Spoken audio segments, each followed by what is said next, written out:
ଦଶମ ସ୍କନ୍ଦ ଗୋପଲୀଳା ଏକାଦଶ ଅଧ୍ୟାୟ ଶ୍ରୀ ଶୁକବଚ।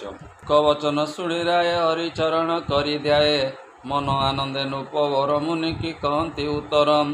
ଏମତ ଭାଗବତ ବାଣୀ ଶୁକବଚନ ରାଜା ଶୁଣି ବଇଲେ ମଧୁର ବଚନ ମୋର ଜୀବନ ଆଜ ଧନ୍ୟ।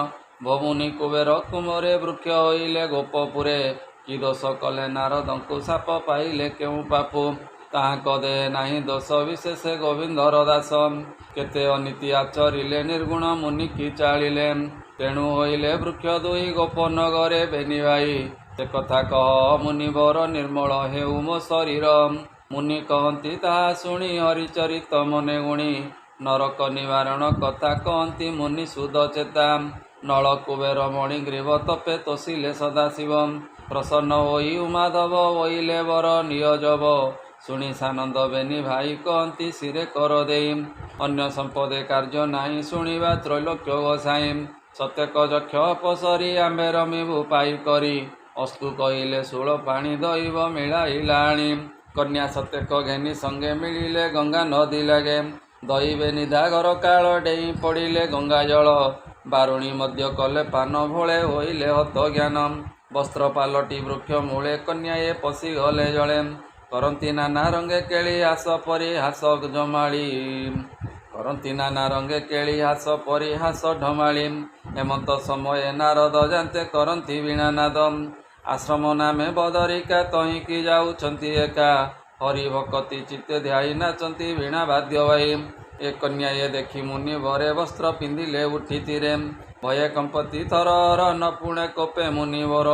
ବୃକ୍ଷର ପଛରେ ଲୁଚିଲେ ନାରଦ ପ୍ରତ୍ୟକ୍ଷ ଦେଖିଲେ ଜଳେ ବେନି ଭାଇ କ୍ରୀଡ଼ନ୍ତି ଦେଖିଲେ କନ୍ୟାଏ ନାହାନ୍ତି ଏଭଳେ ଚାହାନ୍ତି ଚଉଦିଗେ ବସ୍ତ୍ର ହିଁ ନାହିଁ କଟି ଭାଗେ ମଦେ ଅରୁଣ ବେନି ଆଖି ମୁନିକୁ ଚାହାନ୍ତି ନିରେଖି ଦେଖି ନାରଦ ମୁନି ବର ବୀଣା ଶବଦ କଲେ ସ୍ଥିର ଏ କୂଳେ ରହିଲେ ଆଡ଼ ହୋଇ ହୃଦରେ ବିଚାରନ୍ତି ଚାହିଁ ହେବେନି କୁବେର ନନ୍ଦନ ମଦେ ହୋଇଲେ ଜ୍ଞାନ ଶୂନ୍ୟ ଦୈବ କଲା ୟାଙ୍କୁ ନାଶ ତେଣୁ ହୋଇଲେ ବୁଦ୍ଧି ଧ୍ୱଂସ ସ୍ୱଭାବେ ରଜଗୁଣ ଛନ୍ଦେ ଅଜ୍ଞାନ ହେଲେ ମୋହ ବନ୍ଧେ ଏ ଅସୂର୍ଯ୍ୟ ମଦର ଲକ୍ଷଣ ତ୍ରିବିଧ ଅଟେ ଏହା ଜାଣ ବହୁ ସ୍ତ୍ରୀ ସଙ୍ଗ ସୁରା ପାନ ଦ୍ୟୁତ କ୍ରୀଡ଼ାରେ ରସେ ମନ ଅସୂର୍ଯ୍ୟ ମତେ ହୋଇ ମତ ଆତ୍ମା ନିର୍ଦୟ ବ୍ୟକ୍ତିବତ ନଶ୍ୱର ଦେହକୁ ଅଜର ଅମର ପରା କରି ସ୍ଥିର ଏ ଜୀବ ହିସନ୍ତି ଆନନ୍ଦରେ ଶୋଚନା ନଥାଇ ମନରେ ଏ ଦେହରୁ ପ୍ରାଣ ଗଲେ ଛାଡ଼ି ରହି ମୃତ ପିଣ୍ଡ ପଡ଼ି ଏ ଭୂଦେବ ନର ଦେହର ହେଲେ ଅନ୍ତେ ନାଶ ଲଭେ ବଲେ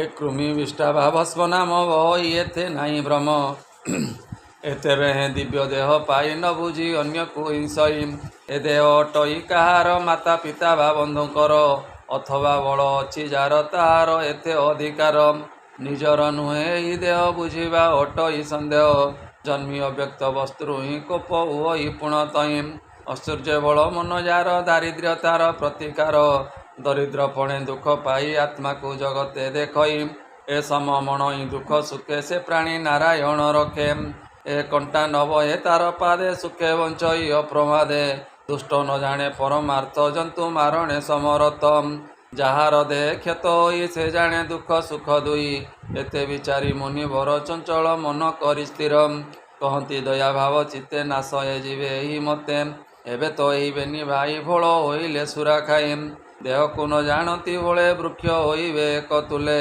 କୋପେ କହିଲେ ମୁନି ବର ଶୁଣ କୁବେର କୁମର ଅର୍ଜୁନ ବୃକ୍ଷ ରୂପ ହୋଇ ଗୋପେ ଜନ୍ମିବ ଦେହ ବହି ସତେ ବରଷ ବେଦ ମତେ କୃଷ୍ଣ ଭେଟିବ ସାପ ଅନ୍ତେ ଏ ଭକତି ହେବ କୃଷ୍ଣ ପାଦେ ସାପୁ ତରିବ ଅପ୍ରମାଦେ ଏମତ କହି ମୁନି ଗଲେ ସେଦିନ ବୃକ୍ଷ ଏ ହୋଇଲେ ଶୁଣ ରାଜନ ହରି ବାଣୀ ରୋଳ ଟାଣିଲେ ଚକ୍ର ପାଣି ବୃକ୍ଷ ଧଇଲେ ବେନି ହସ୍ତ ମନେ ଚିନ୍ତନ୍ତି ଗୋପୀନାଥ ଏ ନାରଦ ବଚନେ ମୋହର କରିବି ଉଚିତ ବ୍ୟବହାର ଦାସ ବତ୍ସଳ ବ୍ରହ୍ମ ରାଶି ବୃକ୍ଷଙ୍କ ମଧ୍ୟ ଗଲେ ପଶି ଏ ରୋଳ ଲାଗିଲା ବେନି ବୃକ୍ଷେ ଗୋବିନ୍ଦ ଟାଣିଲେ ପ୍ରତ୍ୟକ୍ଷେ ଉପୁଡ଼ି ଗଲା ବେନି ମୂଳ ପଡ଼ି କମ୍ପଇ ପତ୍ର ଡାଳ ଶବଦ ମେଘ ଘଡ଼ଘଡ଼ି ପଡ଼ିଲେ କୃଷ୍ଣ ଦେହ ମାଡ଼ି ଦେହେ ଲାଗନ୍ତେ ଭାବ ଗ୍ରାହୀ ବାହାର ହେଲେ ବେନି ଭାଇ ରୂପେ କି ଦେବା ପଟାନ୍ତର କି ଅବା ଶଶୀ ଦିବାକର କୃଷ୍ଣକୁ ଦେଖି ବେନି ଭାଇ ଚରଣେ ଶିର ଦେଲେ ନେଇ ଏ କର ନିବେଶୀ କୃଷ୍ଣ ପାଦେ କହନ୍ତି ଶୋକ ଗଦ ଗଦେ ଏ କୃଷ୍ଣ ପରମାନନ୍ଦ ହରି ପରମ ପୁରୁଷ ମୁରାରୀ ଲୀଳାରେ ହରୁ ବିଶ୍ୱମାୟା ଭକ୍ତ ଲୋକଙ୍କୁ କରୁ ଦୟା। ତୋର ରୂପ ଗୁଣ ଯେତେ ଆମ୍ଭେ ଯେ ବର୍ଣ୍ଣିବୁ କେମନ୍ତେ।